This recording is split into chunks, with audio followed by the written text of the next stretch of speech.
Welcome back to another edition of Solve. Today we're working on a 2020 Honda Accord 4-cylinder doing the rear brakes.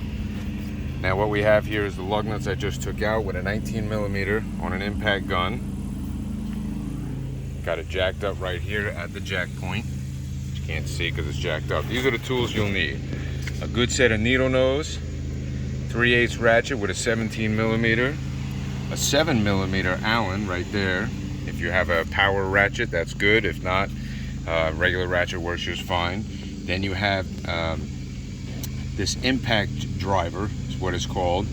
We'll show you how to use that, and that's what the hammer is for. And of course, a good old can of brake parts cleaner and lubricant for the slides. We're gonna take the wheel off now, and bam, that's what the brakes look like. So you got this clip here, gotta come off first. The way we do that is just grab it with the needle nose. Comes right out. Hope you saw that. And you just place that down. I put everything in a box. So that way I can clean it during the job. Now, already did the other side, and that's how I'm confident about making this video. Make sure that the key is on the auxiliary. That way the emergency brake or automatic parking brake will release. Next you want to do is take off these caps right here. There's one here and one there. If you got a little fingernail, or if you want to use those needle nose, that works too. Put them in the box. Then we're going to go remove these two Allens, 7mm, and we'll show you what that looks like. And the reason why you want to leave on the power for the electric brake, there's a couple different methods of doing this, but we're going to do it this way today. The 7mm Allens, by the way, they're not very tight at all. I believe it's 16 foot-pounds, inch-pounds, I can forget. I got to look that back up. And now that this is loose, we're going to take that off. Oh, need two hands. And that's what it looks like. So you see those two notches down there in the piston. I'm going to show you what we're going to do that in a second. Instead of taking all this apart, which we are replacing the pads and the rotors today, I'm going to do this. You put this back in here, and then you tighten it, so that way the caliper won't jump on you when we do the next step. Okay, so now the caliper is secure. So now we're going to take this, and I'm not going to be able to record this because I need both hands, but essentially you take the tips right here, you put them in those notches, and then you turn clockwise while pushing forward. So you're going to push in and turn until the piston that you see like there, see how it looks now? Check this, and bam, that's back.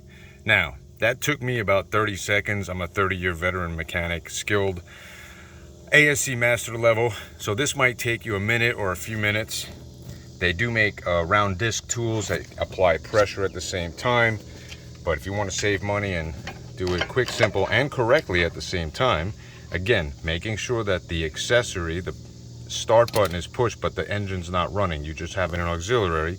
By having the power on, that releases the pressure from the piston. So now we're going to take off the rotor.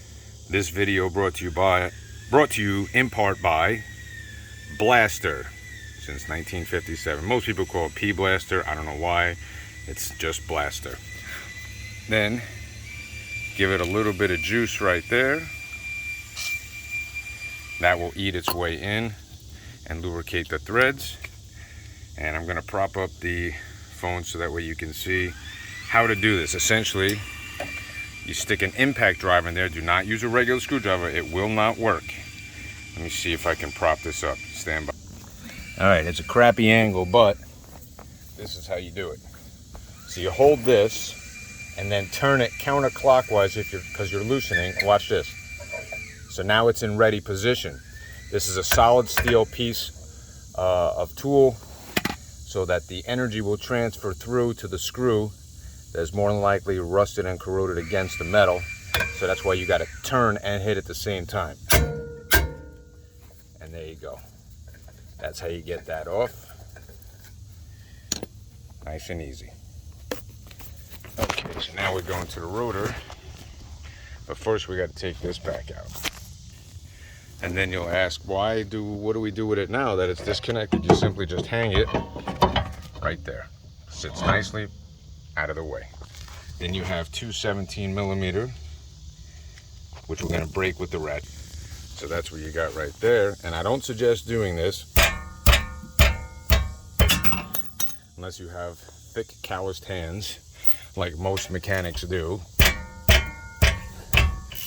We're used to it. The right way to do it is you get yourself your hammer and then you break it loose that way. Then you can put it to the power ratchet.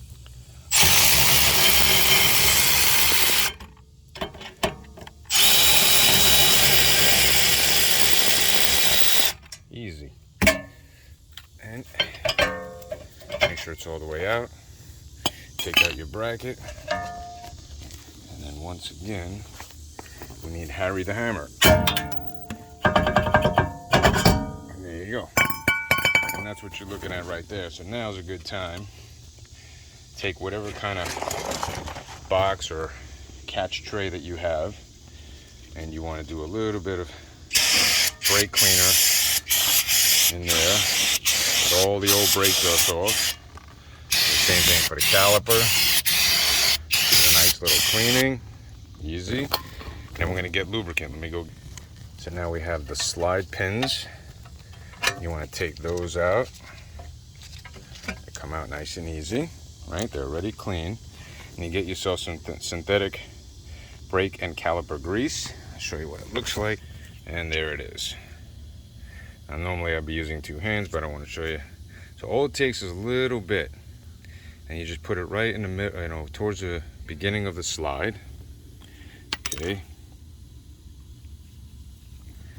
And then you simply put it in and give it a little turn as you do, or you can just push it straight in just till you see the threads flush right there, because that's where it's going to bolt into the caliper bracket right there. And then you got those threads there. So we're going to put a little bit on it. You don't have to get Michelangelo on it, old Da Vinci, and start painting up the whole thing. Just a tiny bit goes a long way. Okay, so I just wanted to show you very little at the edge of the threads, because as the bolt or whatever touches it, it's going to lubricate and spread it all the way down. Okay, so we got the new rotor, a little bit of grease on the set screw, which is only used from the factory to hold the rotor onto the hub spindle here, hub bearing if you will, so that they may mount up the brakes. I suggest always reinstalling it, but you're not required to.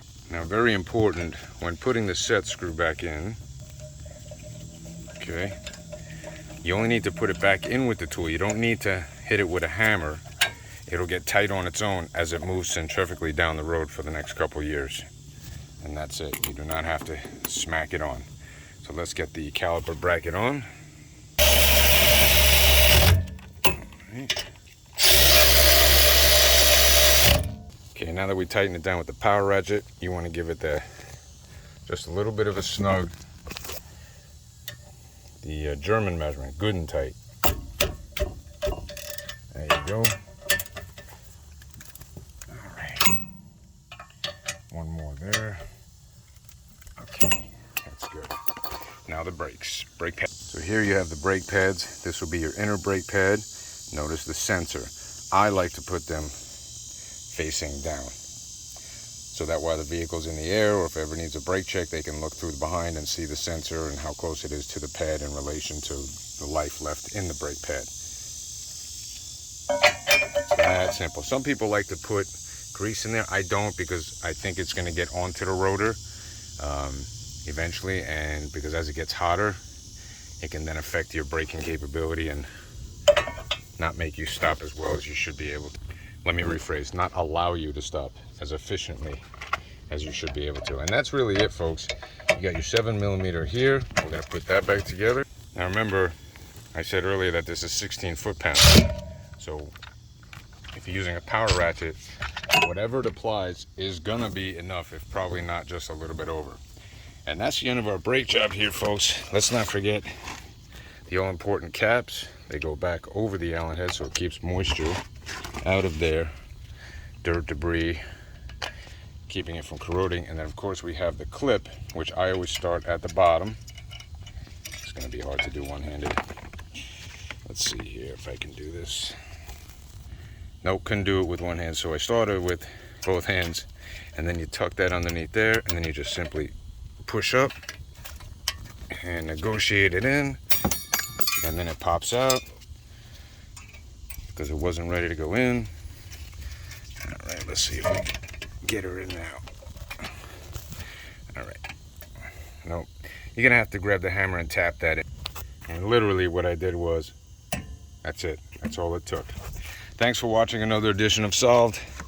Obviously we know how to put wheels and tires back on. Don't forget to subscribe, like, share if this video has helped you, or if you know somebody else that it may help, please share it with them. Again, thanks for watching. Stay tuned for the next video of Solved, making jobs easier every day. Stay safe.